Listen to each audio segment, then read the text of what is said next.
deux invités avec moi pour parler de ça. J'avais envoyé une vidéo. Est-ce que la vidéo, on peut la jouer ou même pas? Ouais? Attends, on va jouer la vidéo, puis après, on va les amener.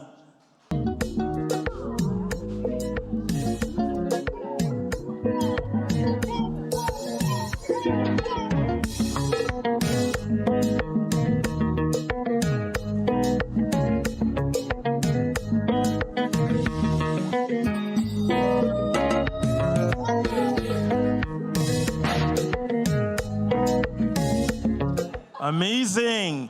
Premièrement, on a Émilie Cuisine. Vous la voyez sur les réseaux sociaux. Elle fait des plats qui sont succulents.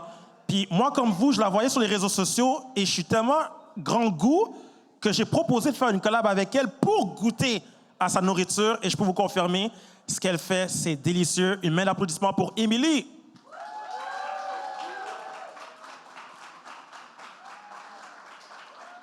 Merci, Émilie.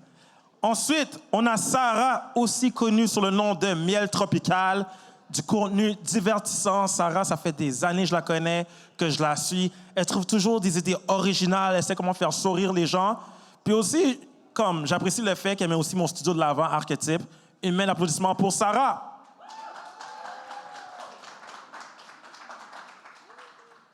Merci beaucoup, Sarah, Émilie. Bienvenue sur le panel, ça va bien? Ça va bien, merci. Et toi, bonsoir à tous. Je suis très contente d'être là ce soir avec vous. J'espère qu'on va avoir un bon moment. Parfait. Et toi, ça va bien, Sarah? Oui, ça va bien. Et vous? J'espère que vous allez tous très bien. Je pense qu'on va passer un bon moment et avoir des belles discussions.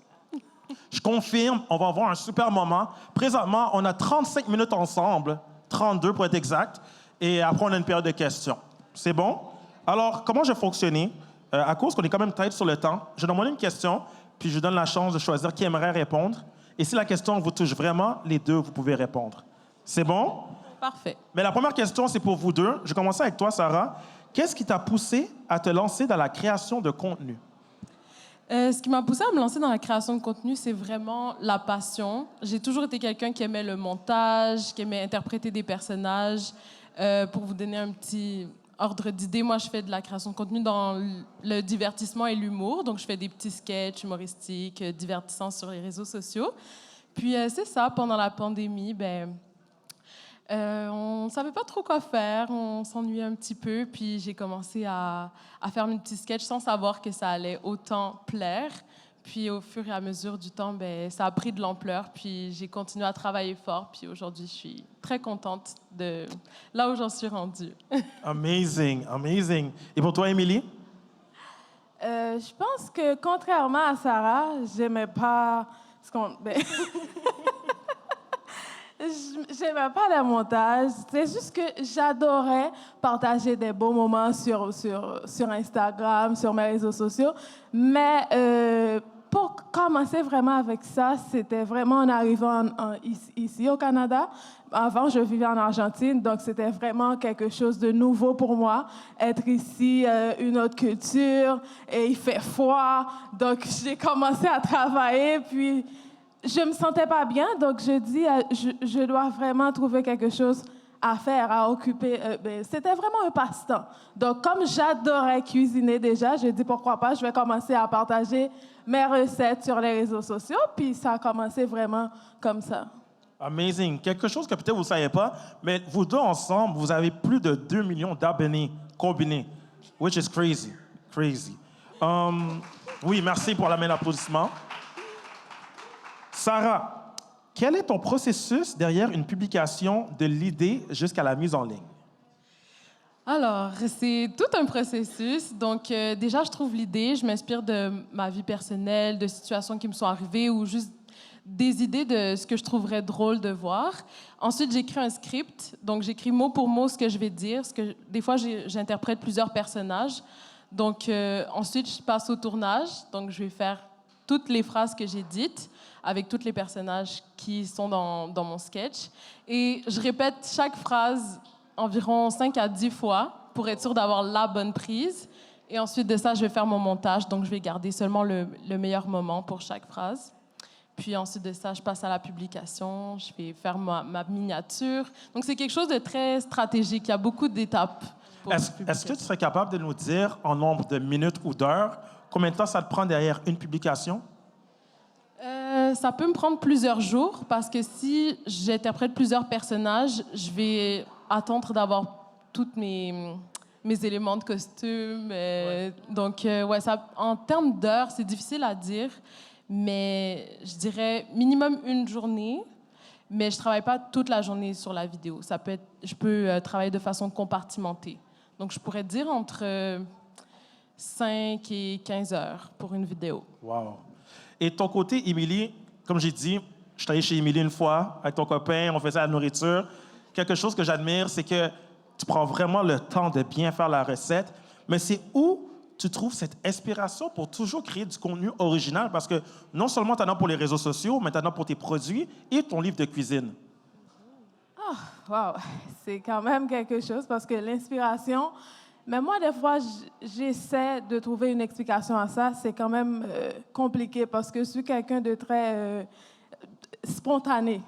Je peux commencer une recette, puis je la finis d'une autre manière. Donc, c'est en faisant que je trouve, ça c'est quelque chose qui me vient de jour le jour. Et minute à minute, c'est vraiment comme ça. Et peut-être que, oui, je me suis inspirée aussi des gens que je suis, parce que je suis des gens qui font la même chose presque que moi. Donc, ça m'inspire un peu. Et les femmes de ma famille aussi m'inspirent. C'est vraiment ma culture aussi. Des fois, je pense à une recette que je consommais dans mon enfance. Puis là, je dis, OK, je pourrais l'améliorer. Mais dans ma tête, peut-être améliorer. Donc, je pourrais la donner une autre présentation. Je pourrais jouer avec les ingrédients, les couleurs de ça. Donc, c'est vraiment ça. Alors vraiment, ça vient du cœur. Ça vient du cœur. C'est vraiment ça, parce que des fois, même moi, j'arrive pas à expliquer mon inspiration. Wow, j'aime ça. Puis, présentement, qu'est-ce qui vous rend spécial? C'est que vous êtes en mesure de monétiser votre plateforme. Est-ce que tu te souviens de ton premier partenariat? Oui, oui, mais c'était vraiment quelque chose qui me tient à cœur, parce que à ce moment-là, j'étais pas prête pour ça. Je ne savais même pas si créer du contenu pouvait m'amener de l'argent comme ça. Donc là, quand ils m'ont contacté pour la pub et ils m'ont demandé mon tarif, je ne savais même pas quoi dire. Est-ce que tu peux dire la compagnie? La compagnie, c'est Pizza Hut. C'est une compagnie italienne, je pense. Ouais. Wow! Donc, c'était vraiment pour des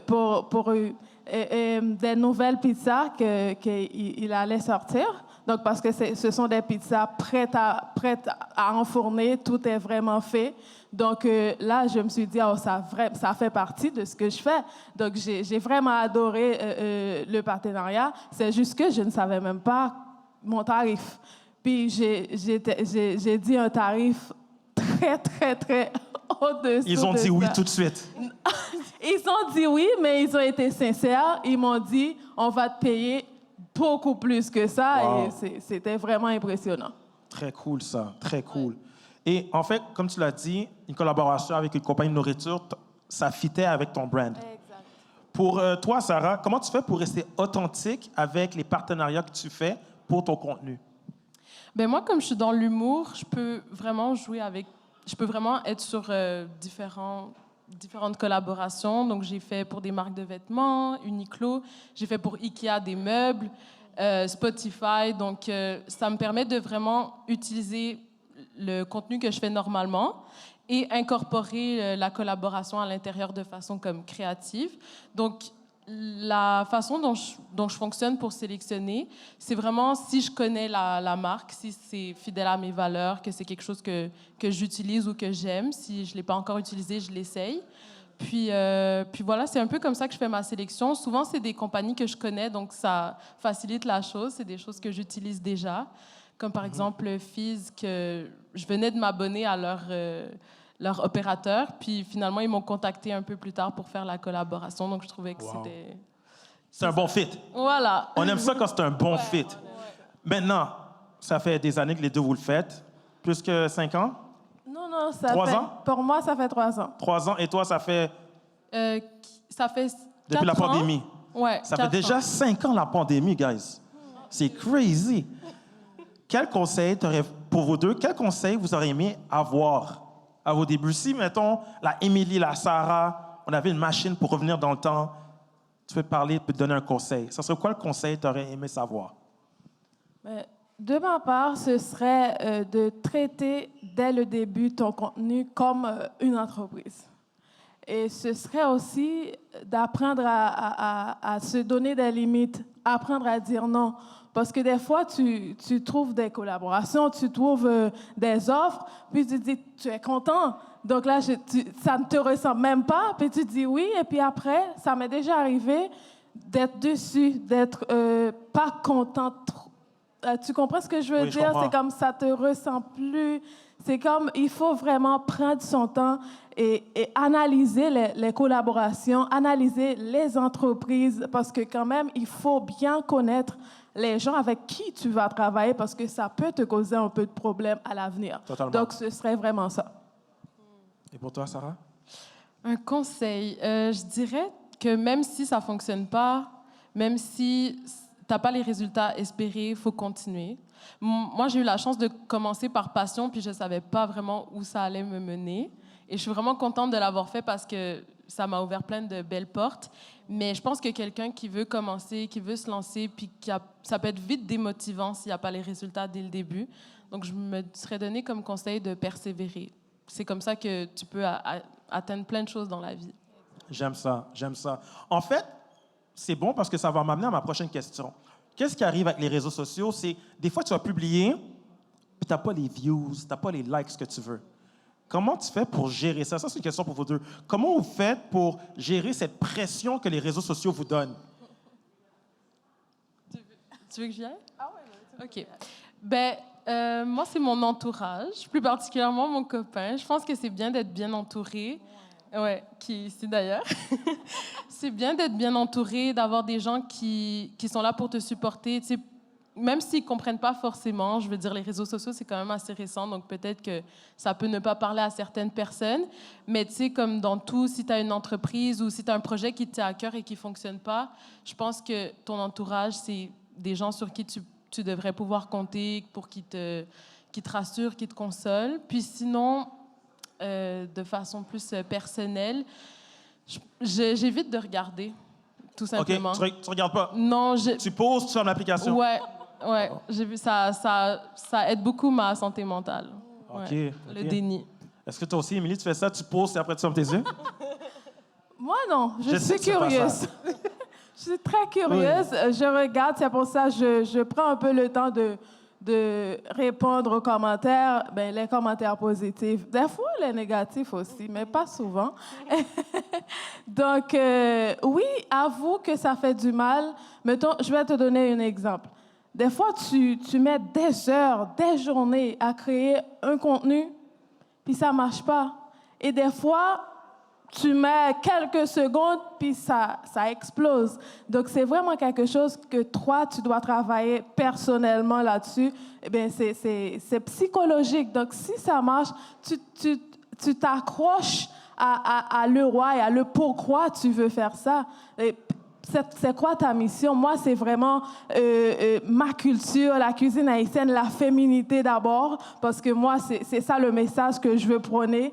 Une femme peut être belle, une femme peut être sexy en cuisinant. C'est ça la mission. À chaque fois que je pense à ça, je m'occupe pas des views ou des likes. Si le message est passé, c'est bon. Les personnes qui doivent voir ça, ils vont le voir et puis c'est ça. Love that. Ça mérite de mettre l'applaudissement, ça. Quelque chose avec Émilie que je n'ai jamais oublié. Moi, je suis fan d'Émilie. Émilie, elle a des fans jeunes. Elle a aussi des fans plus vieux. Quand je suis allé chez Émilie pour faire ma vidéo avec elle, ma mère m'a appelé. J'ai dit, mamie, j'étais avec Émilie. Elle était saisie. Allô, Émilie! Allô, ma fille! Elle était vraiment contente. Pour vrai, good job. Oh, merci, merci. Par applaudissement, qui ici est créateur de contenu? Qui ici aimerait monétiser sa création de contenu? On dirait qu'il y a plus d'applaudissements pour monétiser que de créateurs. Je pense que cette monétisation-là, elle vient avec le lien de confiance que tu crées avec tes abonnés, avec ta communauté. C'est quoi ces conseils que tu aurais pour bâtir ce lien de confiance? Quels sont pour vous deux? Ben, déjà, être constant, publier de façon régulière. C'est quoi constant pour toi? Parce que constant pour toi, c'est pas constant pour moi, peut-être. C'est vrai. C'est quoi Je pense- constant pour toi? Ben, je pense que c'est à chacun de voir c'est quoi sa limite. Moi, j'essaie de publier entre 1 et 3 fois par semaine parce qu'il faut quand même faire la balance avec sa vie personnelle. Oui. Mais pour certaines personnes, ça peut être tous les jours, ce que je recommande pas parce que c'est très demandant. Ou ça peut être 2, 3, 4 fois par semaine. Ça dépend chaque personne, mais être constant, répondre aux personnes. Donc, moi, je prends un moment pour répondre aux messages, répondre aux commentaires. Donc, c'est ça qui crée justement la confiance, qui fait en sorte qu'ils savent que les créateurs voient ils voient les interactions qu'ils proposent. Donc, c'est ça, je pense, interagir, être constant. J'aime Puis ça. pas proposer des collaborations douteuses de paris de jeux en ligne. Puis... On va Ouais. parler de ça après. J'ai une question parfaitement pour ça. Ah, OK. Et pour toi, Émilie, comment tu fais pour bâtir ton audience, garder ce certain lien avec ta communauté?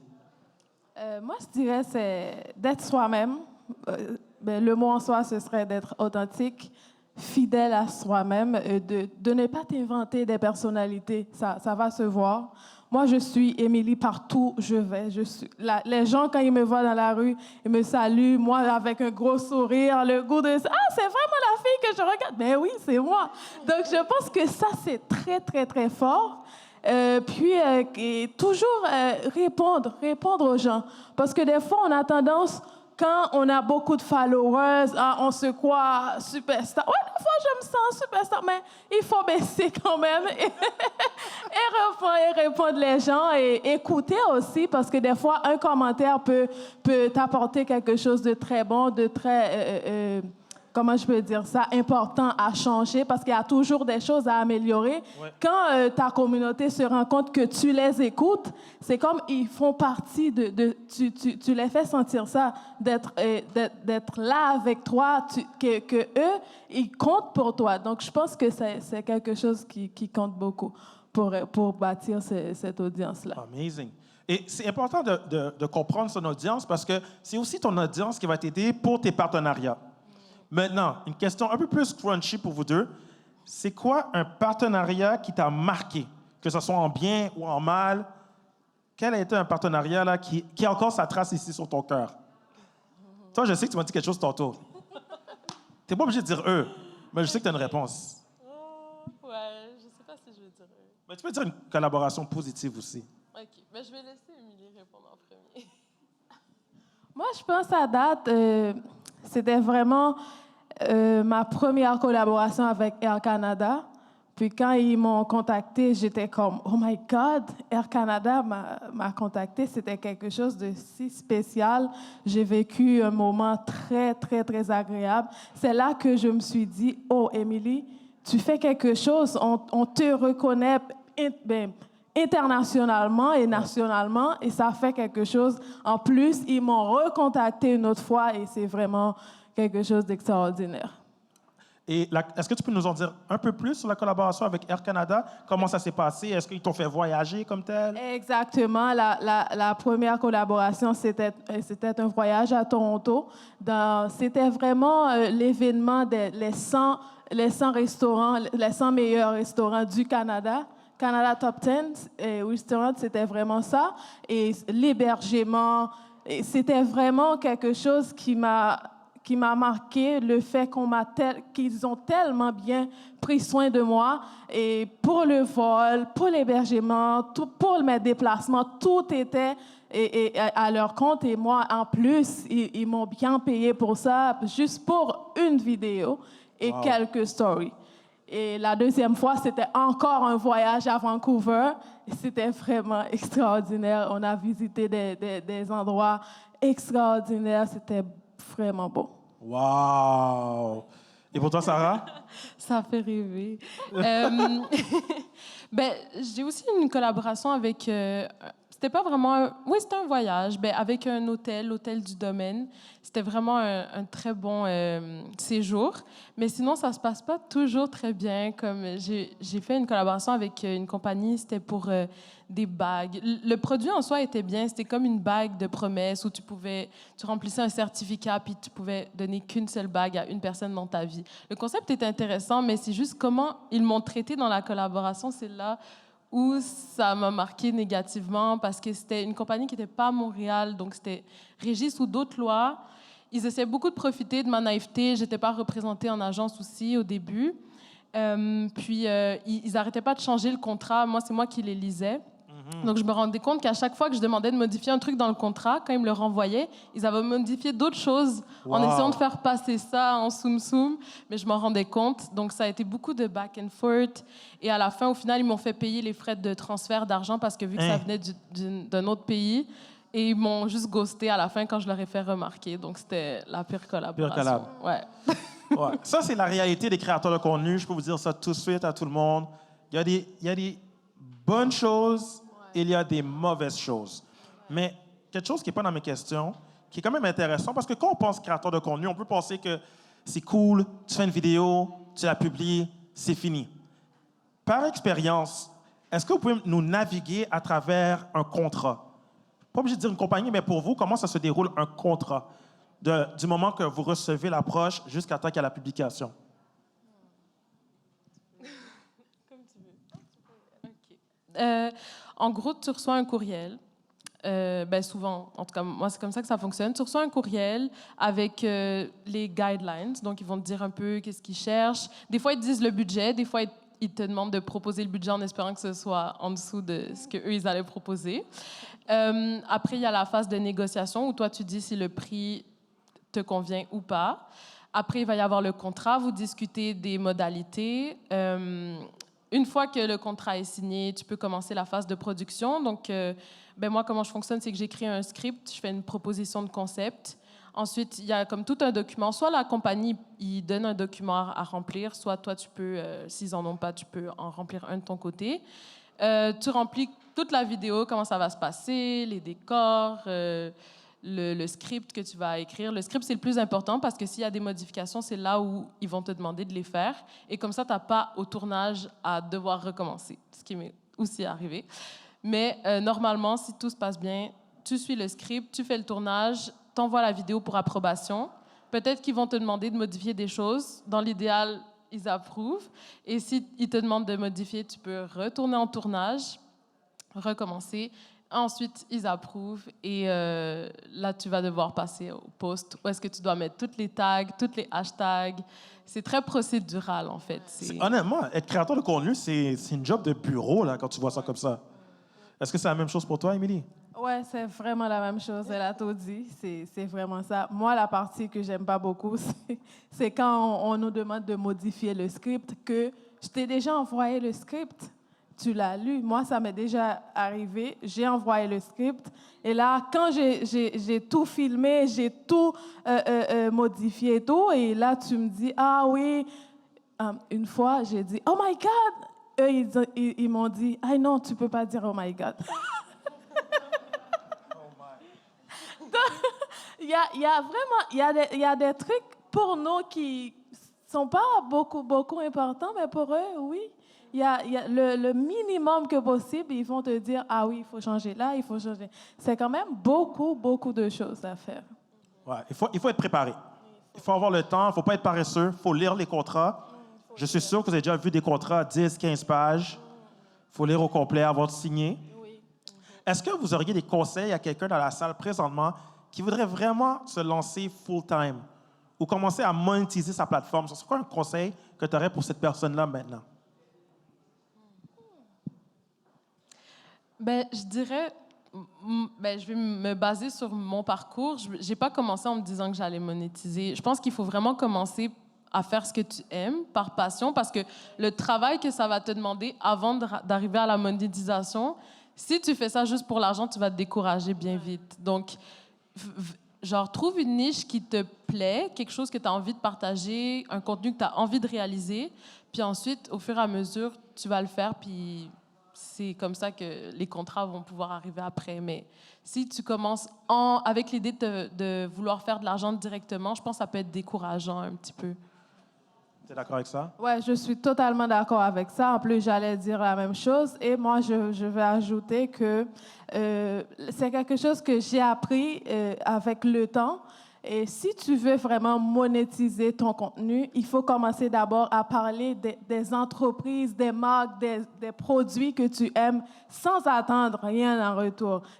Taguer les entreprises, les produits. Et là, les entreprises vont voir ça et ils vont dire, OK, et c'est quelque chose qui vont faire en sorte que ça sorte naturellement chez toi. Le jour où ils vont vouloir avoir une collaboration avec toi, ils savent déjà que toi, tu peux promouvoir leurs produits.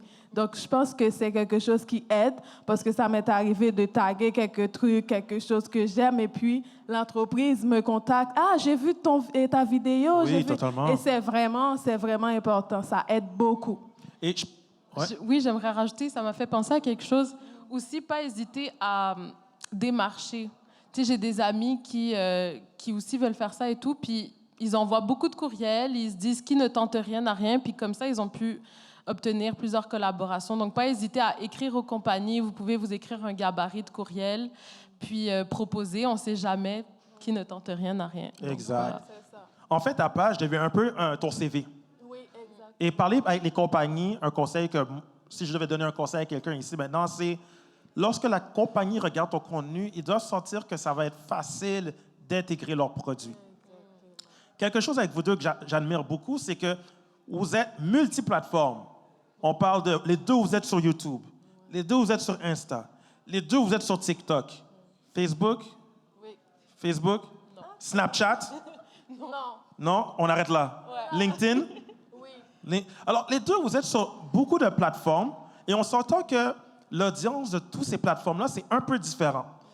C'est quoi la clé pour bâtir une communauté qui est engagée malgré toutes ces plateformes? Je pense que ça va être différent dépendamment des plateformes, parce qu'aussi, il y a des groupes d'âge très spécifiques à des plateformes. Ouais. Est-ce que tu serais capable, quelque chose que j'aime, c'est est-ce que tu serais capable de donner une personnalité à toutes les plateformes?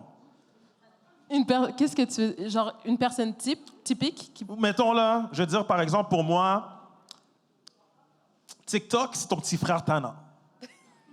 Right? Instagram, c'est quoi? C'est un petit peu dur à répondre. Je pourrais dire la... Je pense que je peux. Vas-y. Instagram, c'est qui? Il est dans une famille. Moi, là. pour moi, Instagram, c'est pas, je ne vais pas dire une personne, non, c'est juste des adjectifs que je vais utiliser. C'est plus fancy, classe, glamour. Moi, je dirais que TikTok, c'est plus les gens, comment je peux dire ça? Les gens qui n'ont aucune crainte pour dire la vérité, même si ça te blesse, ils vont te le dire. C'est vraiment dans l'intention de te faire du mal. C'est comme... TikTok, ils n'ont aucun problème à t'insulter, c'est ça? Aucun problème. Par contre, Instagram, moi, quand je publie une vidéo sur Insta, la même vidéo sur TikTok, je regarde les commentaires, c'est vraiment le nord et le sud, franchement. Wow. C'est pour ça que je suis capable de mettre les mots sur chaque plateforme. Et YouTube, je crois que c'est plus, comment je peux dire ça, les gens qui t'embrassent, là, c'est vraiment ça pour moi. YouTube, c'est ceux qui sont plus engagés, c'est ceux qui sont là depuis le début, comme tel. Ils sont vraiment impliqués et involved avec ce que tu fais. Puis est-ce que tu aurais quelques trucs pour bâtir cette communauté? Est-ce que tu as quelques trucs pour lorsque tu regardes un mauvais commentaire sur TikTok, dire, tu sais quoi, it's part of the game? Moi, je peux parler de mon expérience. Je pense que c'est quelque chose qui se construit au fil du temps. Parce que je peux dire, avant, ça me blessait énormément quand je voyais les gens me critiquaient, disaient n'importe quoi, ils ne te connaissent même pas. Puis avec le temps, je me suis rendu compte que, ça ne vaut pas la peine. Je vais juste prendre les personnes. En plus, elles sont beaucoup plus quantitatives, les personnes qui me laissent des commentaires positifs. Donc, je vais plus regarder ça, puis je vais je vais juste fermer mes yeux sur le négatif. Pour arriver à ce point-là, c'est de t'entraîner au jour le jour pour que ça puisse faire la chose. C'est ça. J'aime ça. Est-ce que c'est pareil pour toi? Moi, je garde en tête qu'on a tendance comment dire, à accorder beaucoup plus d'importance au négatif. Donc, dès que je vois un commentaire négatif et que je me surprends à me mettre dans tous mes états, je me rappelle qu'il y en a comme 10 positifs, 10 ou plus, peu importe, positifs derrière auxquels, en ce moment, je ne suis pas en train de porter d'attention à cause de ce négatif. Donc, je change mon attention pour me dire, je vais me concentrer plus sur le positif et je supprime tout simplement. Des fois, je réponds, mais j'essaie de ne pas rentrer dans ces jeux-là. OK, je comprends. Ouais, des fois, répondre après, ça peut commencer wild, là, gars. J'ai essayé, puis j'ai vague, là. Moi, je réponds plus. Il y a un négatif, moi, je réponds pas. Des fois, je même like, puis je m'en vais, comme tel. Maintenant, on s'entend, comme tout job, il y a des moments que tu es un peu moins motivé, des moments... Toi, tu me dis que ça prend des heures, les scripts. Toi, Émilie, tu cuisines, tu filmes, puis après, tu dois éditer. Dans ces journées-là, que c'est un peu plus difficile, c'est quoi qui garde cette motivation-là pour continuer? Moi, c'est comme dans la vie, il y a toujours des journées, des belles journées et des journées down aussi. Donc, il faut apprendre à s'adapter, à s'habituer. C'est comme quelqu'un, un sportif, mettons, qui va au gym. Aujourd'hui, je ne me sens pas bien, je veux pas. Non, tu ne te dis pas aujourd'hui, tu ne te sens pas bien. Mais c'est comme ça que je le vois. Moi, des fois, je cuisine, j'ai envie de pleurer. Tu sais pourquoi je cuisine? Parce que j'ai dit, OK, parce que je me suis donné un objectif. Minimum, je vais poster 3 fois par semaine. Donc là, il faut garder le rythme. C'est ça pour moi la constance. Peu importe, c'est 1 fois par semaine, mais tu gardes ça au fil du temps. Donc là, le mien, c'est vraiment 3 fois par semaine. Et s'il me manque une vidéo, même si je ne me sens pas bien, même si je suis triste, je le fais. Et des fois, les gens me voient et me disent « Mais Émilie, tu as l'air triste aujourd'hui. Mais je ne peux pas sourire à tous les jours. Je suis humaine. Il y a des fois que je ne me sens pas bien. Je le fais quand même parce que je veux atteindre mon objectif. Donc, c'est vraiment ça. Merci beaucoup. Toi, Sarah? J'irais aussi avec le même ordre d'idées. Si tu t'es fixé un objectif, si tu t'es fixé un nombre de jours où tu veux publier, essayer de le respecter. Mais moi, c'est un peu différent parce que comme je fais des vidéos humoristiques et tout, ça se ressent beaucoup si mon énergie n'est pas là. Donc, je pense que je vais plutôt m'écouter et cette journée-là, je me dis, je vais pas filmer parce que ça va se voir anyways. Mais dans l'idéal, si c'est tolérable, je vais le faire quand même. Mais si jamais ça se voit dans mon énergie que je suis pas à 100% dedans, puis que ça... Même la vidéo, ça va pas être aussi bon que si j'avais l'énergie cette journée-là. Je vais le reporter à demain. Le monde peut le ressentir un peu là, derrière. Ouais. Maintenant, il me reste 2 minutes, non, 1 minute 30. J'ai 3 questions rapid fire, puis après, on va aller dans la période des questions. Alors, c'est des questions assez rapides. Collaboration de rêve que tu aimerais manifester aujourd'hui? Oh my God, je vais te... Moi, je dirais voyager, comme Air Canada, par exemple. Air Canada. Et toi? Oh mon Dieu, j'arrive pas à trouver. C'est ceux qui sont cachés dans ma tête. Pardon. C'est bon. Prochaine question. Si tu peux collaborer avec n'importe quelle personne, vivant ou mort, ça serait qui? Laurent Dagenet. Laurent Dagenet? C'est pas encore arrivé? Non. Ça va arriver. Non, ouais, ça va arriver. Ça va arriver. Ça va arriver. Je dirais Ty. Il est très drôle. Ouais. C'est bon, c'est 2 personnes vivantes qui sont à Montréal. So, guys, Montréal est petit, hein? S'il y a un de vous qui peut make it happen, make it happen. Dernière question. Si tu n'étais pas une créatrice de contenu qui fait ce que tu fais maintenant, quel genre de contenu tu ferais? Je pense chanter, parce que j'adore chanter. Ah ouais, OK, nice. Ah oui, je me rappelle de la collaboration. C'est qui? Ce serait cuisiner pour Rihanna. Wow! Guys, le monde est petit, là. Somebody can make it happen. Et pour toi? Si tu ne faisais pas le contenu que tu fais aujourd'hui, ça serait quoi que tu ferais? De l'art. Je fais de l'art dans ma vie, mais je ferai du contenu autour de mon art. Donc, peinture, dessin, ouais. Love it. Une main d'applaudissement pour nos deux panélistes. Parfait. Merci. C'est à Right toi. on time. Right on time. L'heure haïtienne. Yeah!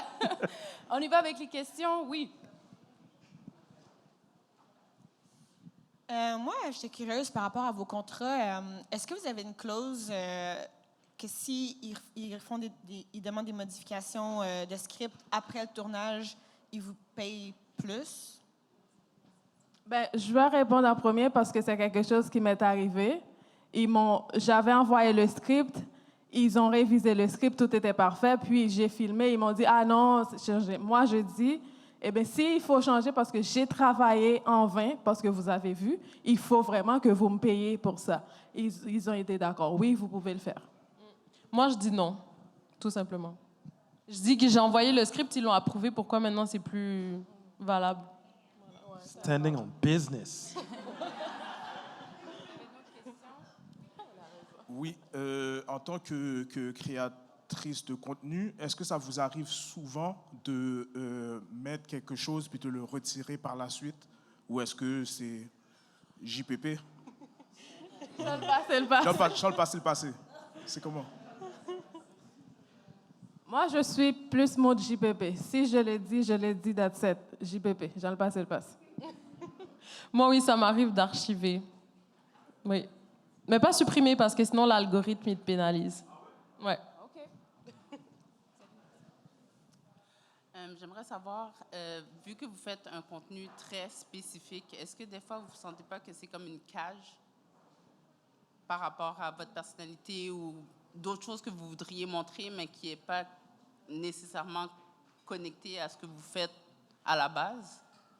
Est-ce que Ben, moi, je me donne la possibilité de, des fois, pas être tout le temps dans l'humour. Par exemple, si j'ai des choses à dire concernant des remarques déplacées que j'ai eues sur mes cheveux ou des choses un peu moins positives, je peux essayer de les amener dans l'humour, mais des fois aussi, ça m'arrive de juste en parler.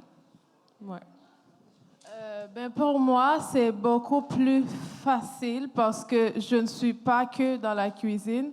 J'adore la mode, j'adore la décoration. Des fois, je partage quand je fais le ménage chez moi, quand je change mes meubles, quand je me...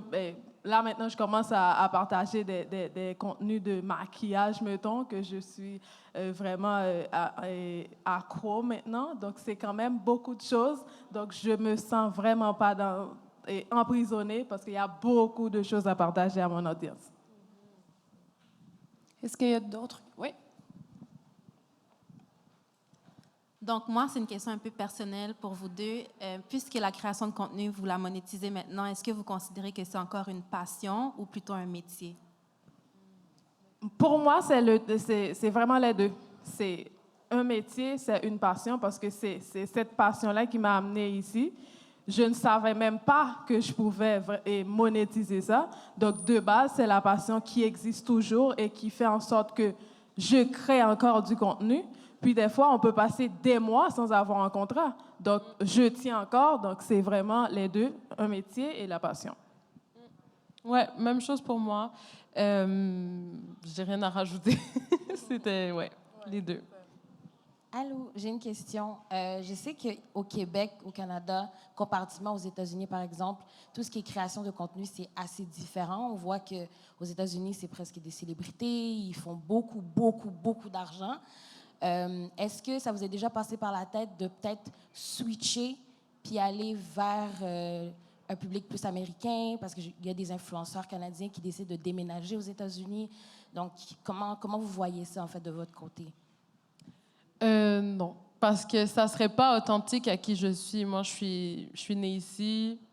Mon contenu est en français, donc ça changerait complètement ma personnalité, ça changerait complètement mon fil conducteur ou mon contenu, tout simplement. Donc, je me sentirais même plus comme si je fais mon contenu, finalement. Même pour aller en France, disons? Ah, mais ma mère est française, donc ça colle. T'as jamais quand eu, même. parce que là, on a parlé américain, mais OK, peut-être non aux États-Unis, mais ça t'est jamais arrivé de dire, tu sais quoi, peut-être la France? Mais je garderai quand même une partie du Québec parce que je suis née ici. Même si ma mère est française, donc techniquement, j'ai les deux nationalités.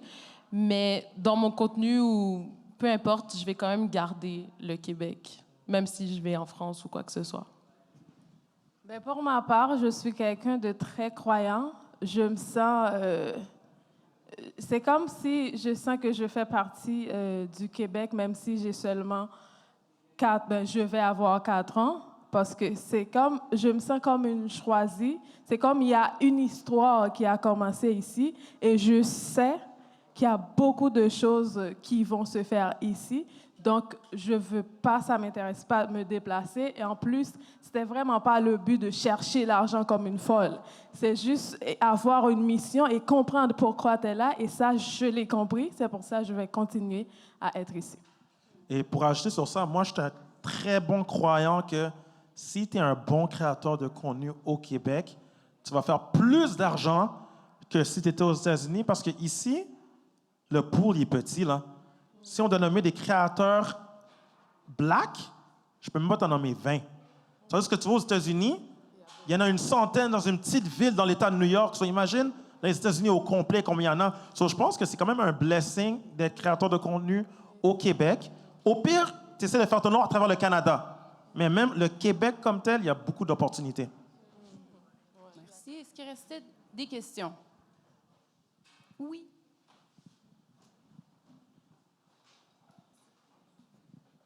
Est-ce qu'il y a une plateforme qui vous a pris plus de temps à comprendre en termes d'analytique, en termes de qu'est-ce qui marche dans cette plateforme et pourquoi? Ben, YouTube, mais format long. Parce que j'ai essayé les deux et je m'en suis tenue au cours finalement parce que hey, ça prend beaucoup d'énergie, de temps, de tout ce que tu veux. C'est très difficile, les formats longs sur YouTube. Pour moi, c'est la même chose parce que Insta et TikTok, c'est vraiment mes plateformes préférées. Donc, YouTube en format long parce que je poste des Reels, des shorts aussi sur YouTube et ça fonctionne bien, mais au moment de créer des vidéos longues, je ne sais même pas où commencer. Donc, c'est quelque chose que je veux travailler là-dessus, mais qui n'arrive pas encore à être compris. Et je pense que quelque chose que le monde ne réalise pas, tant que tu n'es pas rendu sur YouTube, qui est stressant, c'est tu vas faire une vidéo YouTube, la vidéo YouTube va durer, mettons, 15 minutes, puis après, YouTube te donne tes analytics, puis ils vont dire ta vidéo est vue en moyenne pour 15 secondes. Et là, ça fait mal, ça. So, je pense pour ça que YouTube, c'est très difficile comme plateforme à comprendre puis à travailler là-dessus. Dernière question? Oui. Merci. En sachant ce que vous savez aujourd'hui, qu'est-ce que vous ne referiez pas?